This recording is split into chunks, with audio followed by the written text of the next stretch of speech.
उदगीर नांदेड रस्त्यावर खास करून उदगिरी महाविद्यालयासमोर मोठमोठे खड्डे पडल्याने वाहनधारकांची मोठी कसरत सुरू आहे। रस्त्याची चाळण झाल्यामुळे नागरिकांना जीव धोक्यात घालून प्रवास करावा लागत आहे। या धोकादायक स्थितीवर तातडीने उपाययोजना करावी, अशी मागणी बहुजन विकास अभियानाचे प्रमुख संजय कुमार कांबळे यांनी केली। जय हिंद।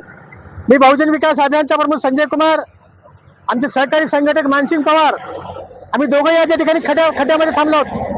हा खड्डा कोणत्या शेतातला नाही, हा खड्डा उदगीर आणि नांदेडचा रस्ता आहे, त्या रस्त्यामध्ये खड्डा पडलाय।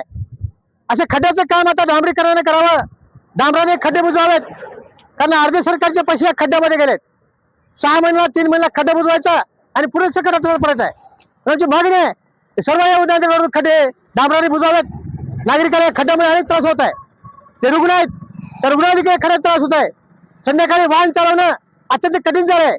ह्या खड्ड्यामुळे आज या रस्त्यावर एका महिन्यामध्ये 12 ते 15 ऍक्सिडेंट झालेत। सार्वजनिक बांधकाम विभागाने आता छडा लावावे, खड्डे तात्काळ बुजवावेत।